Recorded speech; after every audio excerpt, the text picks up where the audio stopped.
Hey, how's it going, Scorpio? It's Robin here with AriesFireTarot. Welcome to the channel, guys, and welcome to your February 2021 bonus tarot card reading. So I want you guys to consider that number 2021, and that is going to drive the purpose of the reading that I'm doing right now. This is the year of the Hierophant, so when you add those numbers together, it equals 5, which represents the Hierophant. So I'm going to use the Good Tarot to do this reading for you, and I'm going to read a little bit of a snippet from the companion book. And don't worry, I'll change the lighting after because it's a little bright right now, but I need to just read this to you. So when this card appears, it reminds you to be committed to a spiritual practice to ensure a conscious contact to your highest power. When you have a daily practice of prayer and meditation steeped in gratitude and committed to being a co-creator, life works in wondrous ways.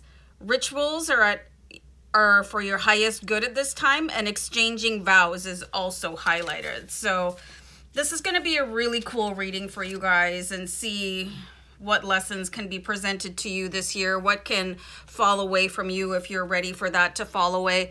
So let me just turn this light down like I promised for you guys. I think that's a little bit better. All right, so this is going to be for Scorpio, Sun, Moon, Rising, and Venus, and any Scorpio cross watchers. I hope you guys are all doing fantastic. We're having an extremely cold weather snap here where I am right now, so I'm wearing like a bazillion layers. But anyway, guys, I'm just going to shuffle the deck. I'm just being guided to do a deck cut right now and grab this first card, and it's going to ask your guides, what is your primary teacher in 2021? So this is the Two of Earth, you guys. So it could seem like you guys have a really, really heavy load to carry. You could have a lot to accomplish. The Two of Earth is somebody doing a juggling act, and probably while standing on a yoga ball, you know, and it could feel like you're at the end of your tether. But this is, you ever heard the elastic band theory, where things in your life, they stretch out like an elastic band until they feel like they're almost gonna snap? It's like you're gonna be I feel like I need to apologize. It's like you're going to be tested to that absolute limit, you know, where the sides of the rubber band, they're like really like thinning, and you're like, it's going to snap a little bit. So I feel like you guys are going to be tested to within like an inch of your life, and that is going to be your biggest teacher. There's going to be some sort of lesson that comes out of that. Like either you will decide that you're going to stop taking on so much for yourself, like, you know, understanding that you've got more going on, you're deeper and tougher and grittier than you thought you ever were. You might realize that you have a friend or family member or a romantic partner that is, I'm getting the word useless, like they're just not contributing enough. Like you're going to see something out of this. You know, that stretch effect is going to really highlight something in your life that it's going to be probably the biggest lesson of your life. So I'm going to look at what are you breaking free from this year.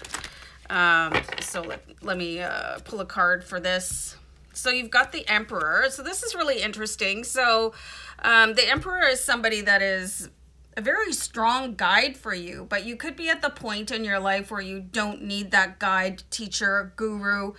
You could be pulling away from your parents or a really strong influence this year, because you're finding out with this Two of Earth what you're really made of, you know? And it's okay to move beyond gurus and teachers. That's the whole point. You know, you're supposed to learn enough to fly free, like above the clouds, and be like really powerful on your own. So there is something very important. Or you might find a new guru, you know. I find that happens in my life. I'll just sort of ascend from one guide to the next as I go along.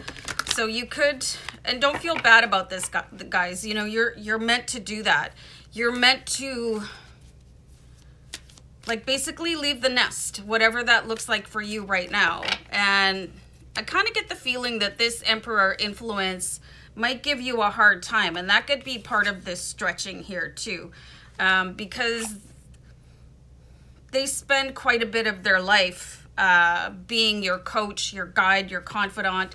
So it's going to be really tricky for you too. It's not going to be just like you wake up one day and go, okay, that's it, I'm done. It's probably going to be a slow process, and that could be definitely part of that stretching where you're just like, you're ready to go, but they're not ready to let you go. So watch out for that. So let's see what tradition you are undoing. And this could be really important in your life in order to move forward into the next phase. So you've got the Ace of Earth.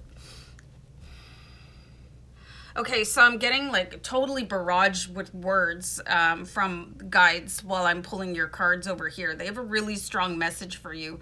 There's an influence around money that you guys might be becoming aware that it's not necessarily true.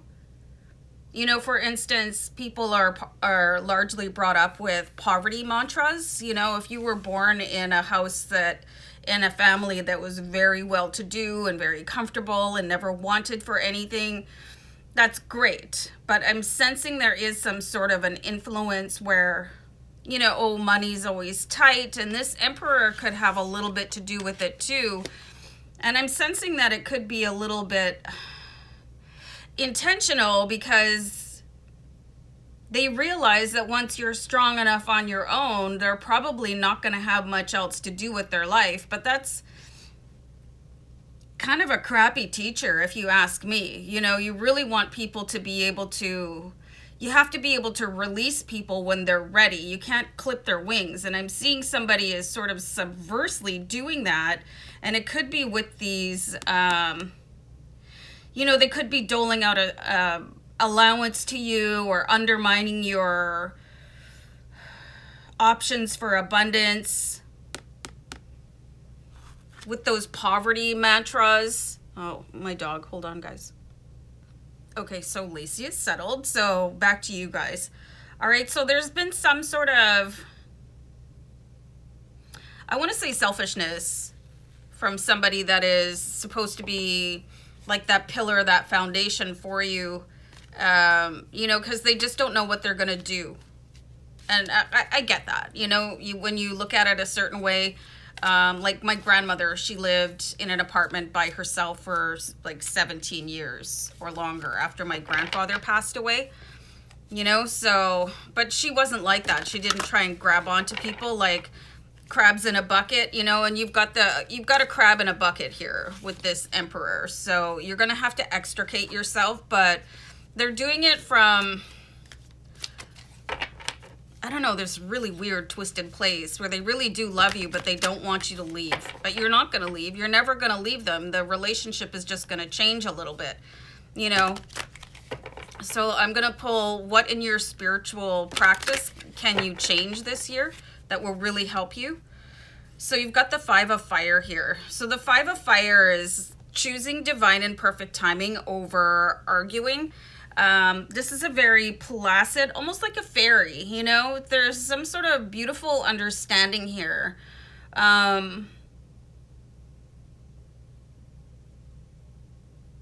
So it's going to be at your breaking point where you're probably going to be able to see, oh, like something is really going to be illuminated. So it's like you'll be able to see the light in other people.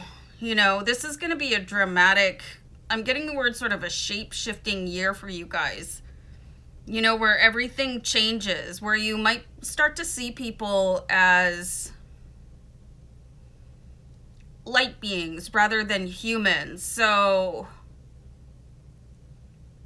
you might want to look into stuff like that. You guys might want to research light language. You might want to start doing some sort of DNA activation downloads. There's something so accepting about this card. You know, Five of Wands usually shows a bunch of boys like battling it out with their wands and it's just a hot mess, but this is completely different. This is that, okay, I really see this. It's like there's this almost like a Buddhist monk calm over top of you. This understanding. You're going to see through any sort of veneer that the Emperor has been trying to, and persuade you along that they're doing things for you, but it's like they're doing it for themselves just as much as they are doing it for you. And you'll be able to show that deep compassion, so your spiritual practice is like really going to extend to seeing kind of the root cause and effect of people and what really makes them tick. And you can work towards that. When you see people that are like super annoying or they seem like they're really super selfish, you can kind of just take a beat and look and see, well, why are they acting like that? And what are they trying to teach me? And how can I accept them in this moment? So there is going to be many, many opportunities for that pause in the year, where your patience could stretch to the breaking point, where your love could stretch to the breaking point. But it's in that pause. And something else I'm getting here for you guys is you might want to try breath work in your meditation. And that's where you breathe in really deeply and there's a pause at the top and then you exhale, because there's so much like unspoken in the pause. And that is where you guys are going to get your greatest growth from. Okay, so what are you being called to teach others here, Scorpio? You've got the High Priestess here. So it's like you guys are really, really... I'm getting the word like you're... I got soul sisters, okay? So, like, whatever gender you are, just kind of roll with it here with me. I'm getting words like you guys could really be part of like extensive soul family with the High Priestess, and your intuition is going to just spark. You're going to be able to see people in a completely different way, and you'll probably be able to help other people see themselves as more divine creatures rather than 3D matrix humans. I think you guys have a really big mission to fulfill here, and what is changing for you in the year ahead. So anything that you've been stuck in between is just it's not going to feel like anything anymore. Like once you get used to that pause with the Two of Air, you'll just be able to go with the flow of anything that life throws at you. The Two of Air is this beautiful dance of light and love, and this is you guys, like really, really powerful. You've got 2 2s in your reading, so you definitely want to check out angel number 22. This is like really, I feel like it's the year of your prophecy, when things are starting to be activated within you, like whatever your intention was that you set for your life. It's like, I think some of you could even start like as a clergy member or something like that, or, a preacher, or, somebody that shares the word of love. There's some sort of mission you guys are going to find, and it is going to be through this incredibly stressful situation with a guide or a mentor with that Emperor, where you feel like you just want to drop everything and you're like maybe storm away, but you don't. Instead, you inhale patience and you exhale love. And that's going to reflect throughout your life starting this year. Wow. You guys have a really big calling, so it's time to step into it from what I can see. Okay, guys, I'm going to wrap it up here, Scorpio. Love and light. Take care. Bye.